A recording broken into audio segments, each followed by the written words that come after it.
Hello, everyone. Derek Floyd here, Beautiful Now Podcast. Taking a moment to stop and pause and simply send my prayers to each and every one of you who've been affected in any way by the terrible pandemic of the coronavirus. But as we move forward toward the May 1st target date of reopening the country, a lot of us, like myself, are beginning to ask the question, what will be the new normal? Will we just simply go back to who we were before, acting the same way, treating each other the same way? And it gave me some thought. Before we can clarify what the new normal will be, we have to actually understand what was the old normal, and do we want to go back to that direction? So I thought I'd share that question with you, my friends, and we can talk about it together on the other side.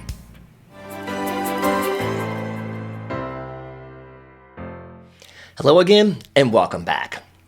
Now, over the next few weeks, many of our governors will be taking this slow, painstaking process of reopening our states, trying to get people back to work, get our kids back in school, and allow us to gather again to worship in our churches. But I gotta still think and wonder, what will be the new normal? I mean, how many of us are ready to jump back into a sporting event in a stadium with thousands of people? Even contrast that, how many of us are ready to just go back and hug our neighbors next door without feeling that strange, weird feeling? I mean, how many of us are ready to go back to the parks and beaches and play in proximity of each other? I gotta tell you guys, I'm just not sure I'm ready to engage that quickly, even if the doors were open tomorrow.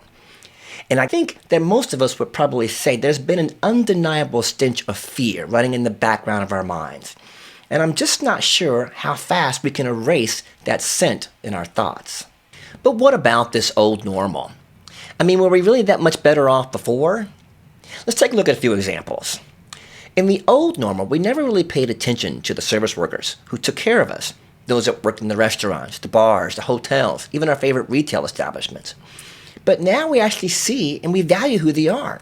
We see how much we need them in our lives, and we appreciate all they do for us. Something to consider. Actually, in the old normal, we very rarely spoke to our elderly. We kind of tucked them away in nursing homes, out of sight, out of our daily life.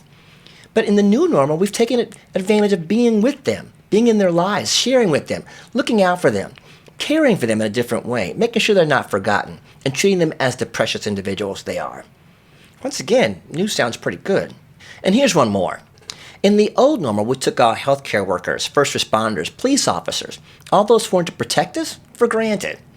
In this new normal, we seem to have lifted them up, put them in the real place they're supposed to be, as real-life heroes who genuinely sacrifice their own well-being to take care of us every day. Once again, the new looks pretty good. Now, as I look at the comparisons that we've mentioned, they are parts of this new normal that I think we should consider keeping around. Now, don't get me wrong, we all miss hanging out with buddies watching a sporting event on the weekends, or going to a great play in a theater at our local place, or even seeing a great music concert. But if we can take a look and evaluate some of these new behaviors and make them stick, it could actually work out better for us in the end. After all, I don't know about you, but I've seen more good coming from people all over than I have in many, many years. Neighbors helping neighbors, friends being friends, people looking out for each other, just being genuinely kind all around. And I, for one, hope that we can take those behaviors of the new normals and make them our everyday normal, make them our everyday behavior. Because right now, it's what we need. We can make this a better place. We can take what's happened to Corona and make us a better people. I hope you can join me with that. Let's be new together, take those things and make them better. Hope this helps one today. Put your thoughts in the comments below, and please share our content with a friend. If you enjoy what you see, just push that share button. It makes such a huge difference. We hope to see you again soon. Take care, guys, and have a great one. Be careful out there.